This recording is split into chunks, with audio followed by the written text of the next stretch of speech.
But Jam Miller, Bama's leading rusher, non-Milrow, right? You know, if you take Milrow's rushing yards out, their leading rusher, I heard a broken collarbone. There's other people that have said like dislocated. I don't know how all that works, but one way or another, not going to play in the FSU game. Should be back before they really get into like heavy SEC play. I even saw Josh Pate say that not that he's like the biggest breaking news guy, but that he expects him back by SEC play. And I think they play Georgia in like week 4 or something. So that is pretty quick, 4 or 5. So yeah, that timeline actually lines up pretty well. So 6 to 8 weeks, that'd be 6 weeks from now.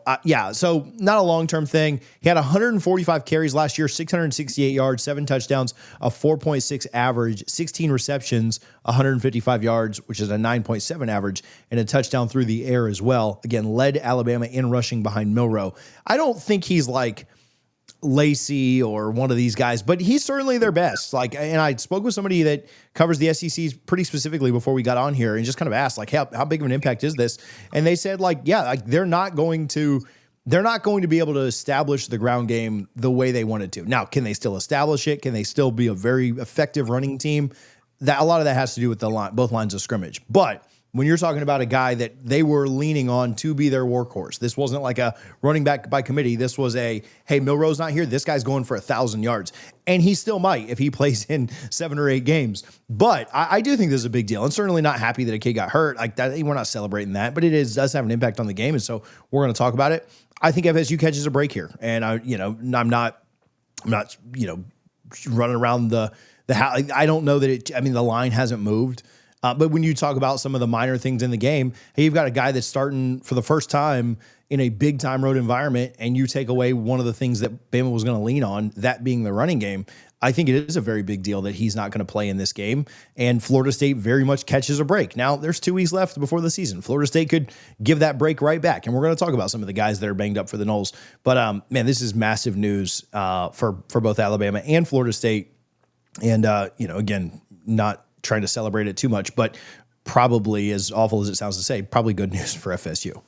We are just days away from the FSU Alabama kickoff, and we hope to see you out at the tailgate. Go to fsubama.eventbrite.com and register for the tailgate now. We will be right outside of Doak Campbell Stadium. The lot will be emailed to you before the weekend. We're confirming all of that now, most likely right up next to the stadium like we've always done. Free food, free drinks. Guthrie's will always have the chicken tenders there for us with extra sauce.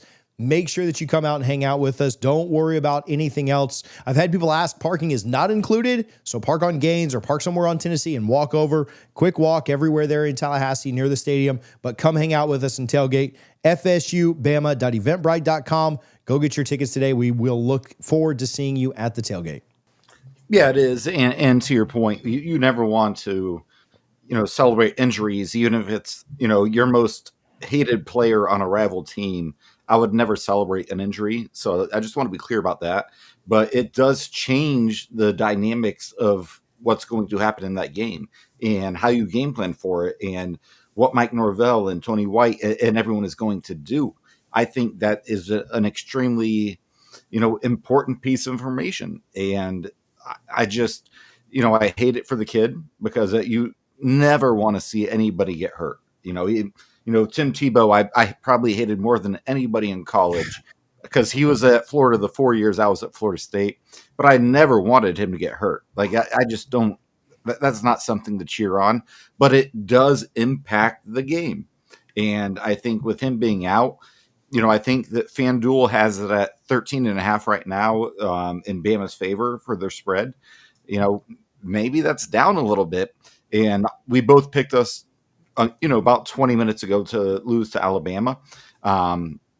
That does give a little bit of an opening. And it's something that, we need to look forward to just in, prognosticating the game and seeing what happens. But yeah, it makes a difference with a new quarterback losing his RB1. The good thing for Alabama, they don't really struggle to recruit too much. So they should be okay. Maybe they have a guy behind him. What people forget, Dalvin Cook never got a chance until Mario Pender went down against Syracuse. And then we're like, holy crap, this Dalvin Cook guy is really, really good. Yeah. And then he should have been in New York. he never got there. But you never know who's behind him. But it is a very big loss for this specific game. All right, let's talk about some of the FSU injuries. I want to give you. We'll talk about each player, and then you can kind of tell me what your concern level is, 1 to 10. Some guys coming back, some guys that are more questionable. Brock Glenn, Mike said he's been limited throughout fall camp, but expecting him back this week. He said having him back in the mix will be good. Do you have much concern here? 1 to 10. 3. I like Brock. I was going to go lower than that. Not in a bad way. Just like, it's your backup. Like, he seems like a good guy, but again, he's the backup, and he's played on big stages before, which a lot of quarterbacks cannot say. But his availability does not concern me. Yeah, I was going to go even lower, especially with him coming back. Like, I think that if he practices all week, really the next 2 weeks should be fine. I also don't think there's a huge gap between him and Sperry. So as bad as this has probably been Sperry's ahead of him. Yeah, so as bad as this has probably been for Brock, it's probably been good for Kevin to get some reps. I also think that if Castellanos was to go out at any point, I don't feel great about anything that happens past him. And so my concern level goes to 0 for everything. My concern level goes to 0 or goes way higher for the games that I already paid to go to for the rest of the year. Wide receiver Gavin Blackwell, came in from UNC, right? Had been limited the last 2 weeks or so. He did come back Saturday and looks to be kind of full go. 1. Yeah, not super concerned since he's back out there now. This is going to sound this is going to be a negative segment, TJ. That's all right. I'm not too. You'll be all right. This was one. Landen Thomas had suffered an injury in the summer. He is limited through a lot of camp. He did come back and practice this weekend. Mike said today was his first time getting out there, and he made a couple of spectacular plays in the work that he did. You really felt his presence during the practice.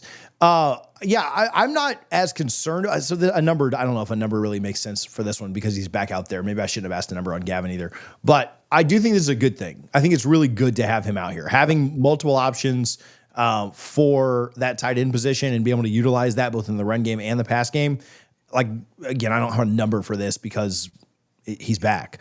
But I do think this is a big deal. Not having him would have been annoying to me because Landen had a really good freshman year, and I'm glad he's back for another one this year.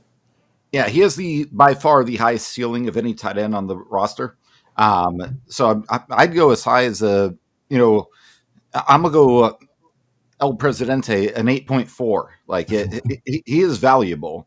If Gus can find the ways to use him that he can help the team. So I think that's a big deal that he's going to be healthy for Bama. I really do think that. I think he's a phenomenal player, a great tight end who has an NFL future. So very happy to hear that he's back.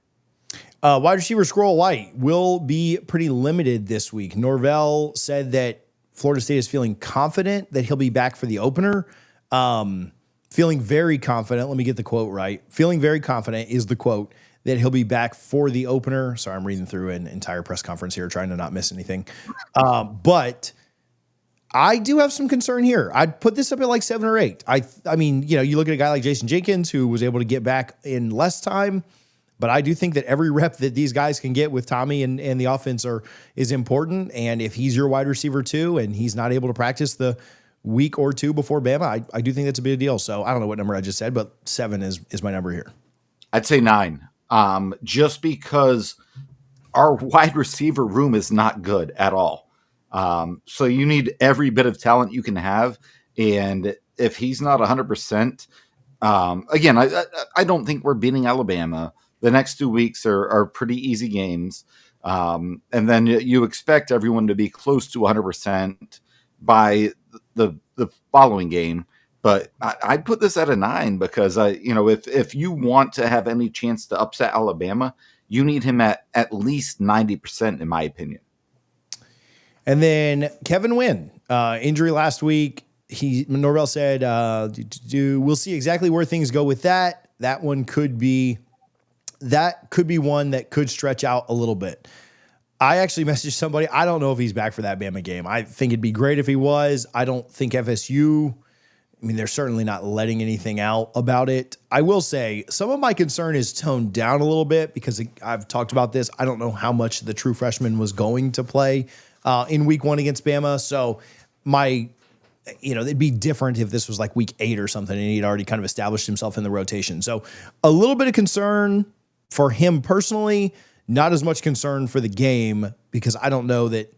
Does that make sense? Like Squirrel White's going to play against Bama or should play against Bama. I don't know, when maybe going to play 10 snaps, 15. I mean, it would shock me if he played like 25. I don't know, so I don't know. Like I'm concerned that he's not back and you lose him for any time, but I also don't think you're losing somebody that you were counting on for 40 snaps, if that makes sense. So I don't know, 5-ish. I don't feel great that he's back for Bama. I also think you're losing a minimal amount of snaps from a true freshman. So the answer there is kind of convoluted, but hopefully it made somewhat sense. Yeah, I'm going to go way lower. I'm going to go 0. If you're just strictly looking at the Alabama game, because he was not going to be a difference maker. If he had proved me wrong, I would have been very happy. But I think a 0.